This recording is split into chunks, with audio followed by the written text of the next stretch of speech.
Colin, wonderful to talk to you. Thanks for joining me. It's clear the Voice has the real potential to divide and segment this country forever. What's your take of what was presented through the Parliament recently? Oh, look, you're absolutely right, Cory. And what we've heard, a lot of this rhetoric is literally been made up on the run. The Voice is a separation of who we are as Australians. And the first thing I'd like to say that all of these people who advocate for the yes side of the argument, first and foremost, they are Australians, just like the rest of us.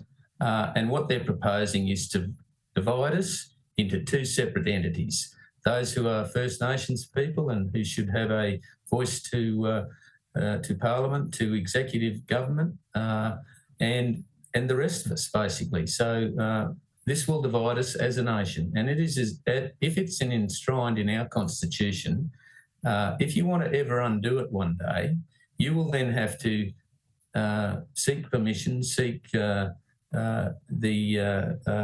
tick from what is the Aboriginal voice. Colin, what gets me about this is the government seems intent on pushing this through a constitutional process when it's entirely unnecessary. South Australia already has a voice to Parliament. It didn't go into the Constitution. Why do you think the government is so intent on going down this expensive, divisive path? What ulterior motive could they have?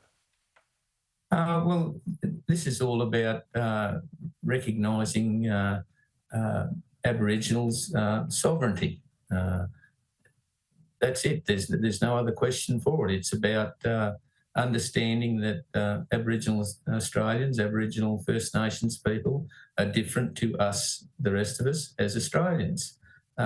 So if this is indeed enshrined in the Constitution, if the Australian people choose to vote yes, our system of government will be changed, because what will happen is these people, the Voice, they will make representation to executive government.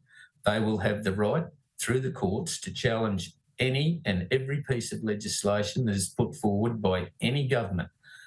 So to put that into context, the education system, the health system, nuclear submarines, the budget that will be handed down, all of these issues will then be under constant scrutiny from a small minority group of people within Australia who will be First Nations people. It is a dangerous piece of legislation, a dangerous precedent to put forward and enshrine in our Constitution. This is something that we can do without putting it in the Constitution. We can legislate, we can make laws surrounding these sorts of things, and there are literally hundreds and hundreds of Aboriginal representative bodies that already contribute to our society. Yeah, one of the things, Colin, is in what you say is I can just see the mechanics of governance really being bogged down. I mean, Cabinet's got to create something, firstly, a proposal, then does it go off to the Voice, the Legislated Voice Committee for their tick of approval? They could take months to do it if necessary. Then it goes back to the Parliament. Is that how it's proposed to work, or doesn't anyone really know? Well, nobody really knows, and this is why we need to have the process of how this system is going to work be explained to the Australian people. Now, I note today in the newspapers that the government is going to enlist the aid and the help of some very well-known and highly respected Aboriginal sportsmen and women. And hopefully they will be across the issues of constitutional change and how this will affect decisions made in the High Court, because if they can't explain it to us, the government certainly won't explain it to us. Who can explain it to us? We as a coalition government have asked some very simple questions on how the mechanics of this thing will work, and nobody will explain it to us. You know, I salute the coalition for coming up and campaigning, and the opposition leader in particular for saying he's going to campaign against the Voice. But you've come under a lot of criticism for this, sometimes within your own party, but most notably by a former Prime Minister, a Liberal Prime Minister, Malcolm Turnbull. But when he was PM, he claimed a voice to the Parliament was contrary to the principles of equality and citizenship. And now he's changed his tune.